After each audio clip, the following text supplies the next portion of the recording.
रही है और इसी मुद्दे पर चर्चा करने के लिए हमारे साथ कुछ खास मेहमान भी जुड़ गए हैं। सीधा उनका रुख करेंगे। हमारे साथ अली अशरफ रत्ता, पाकिस्तानी मामलों के जानकार जुड़ गए हैं। सर, बहुत स्वागत है आपका इंडिया न्यूज पर। साथ ही हमारे साथ जुड़ गए हैं प्रोफेसर करूरी सिंह, विदेश मामलों के जानकार हैं। सर, आपका भी बहुत बहुत स्वागत है इंडिया न्यूज पर। तो सबसे पहले अली अशरफ जी, मैं आपका रुख करना चाहूंगी। पाकिस्तान एक तरफ महंगाई की, कर्ज की मार तो झेल ही रहा था, लेकिन अब यूएई का एक बड़ा फैसला कर्ज वापस सुरक्षित करने का जो लिया गया था, इससे क्या असर, क्या इंपैक्ट पाकिस्तान पर पड़ सकता है और क्या आने वाले दिनों में उसकी स्थिति देखने को मिलेगी? फर्स्ट ऑफ ऑल जी, बहुत शुक्रिया आपका इनवाइट करने का और इस टॉपिक को डिस्कस करने का अपने प्लेटफॉर्म के ऊपर। जहाँ तक रह गई बात पाकिस्तान यूएई रिलेशंस की, या उनके जो हमारे पास अमाउंट जो डिपॉजिटेड है हमारे स्टेट बैंक के अंदर, वो उन्होंने वापस मांगी है, तो डेफिनेटली उनके अपने हालात जो हैं वो ख़राब हो रहे हैं। उनकी इकोनॉमी के ऊपर बहुत असर हुआ है ईरान वॉर का, और उसके बाद जो है डेफिनेटली उनको जो है पैसों की ज़रूरत है। और इसी वजह से उन्होंने पाकिस्तान से रिक्वेस्ट की थी, जो हमारे जो आपके स्टेट बैंक के अंदर डिपॉजिटेड अमाउंट है वो अभी हमें ज़रूरत है उसकी, और पाकिस्तान ने उसको खुशामदीद कहा है। और पाकिस्तान ने इसी बंद के अंदर जो है उनके 2 बिलियन जो डॉलर्स हैं वो उनको वापस करने की जो है वो प्लान कर लिया है, और वो हम वापस कर रहे हैं।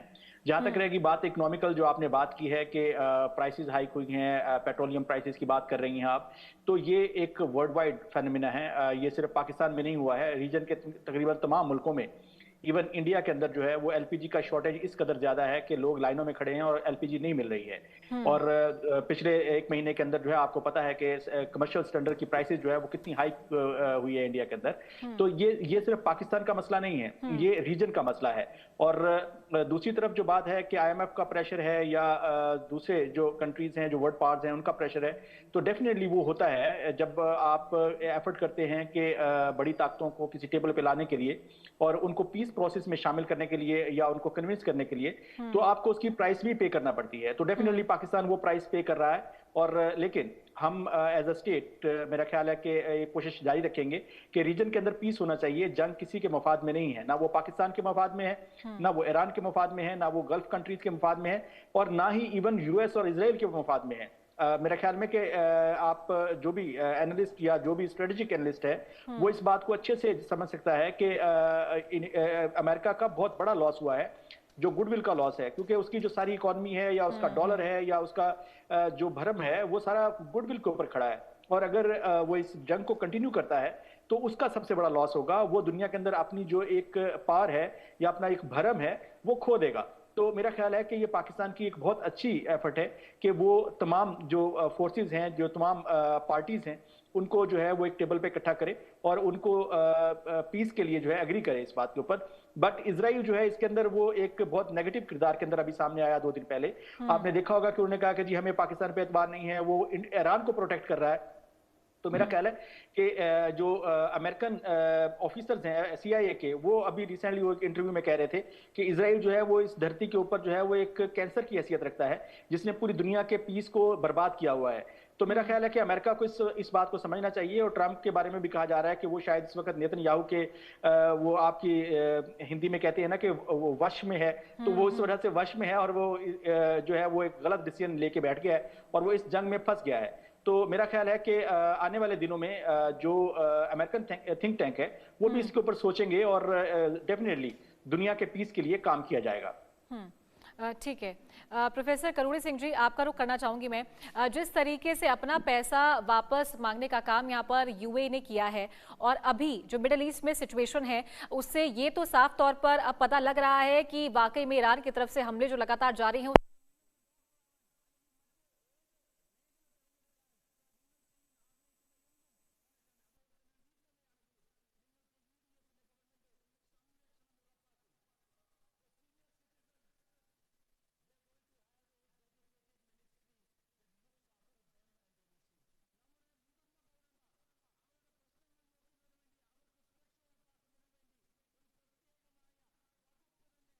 Nishta. Hi guys.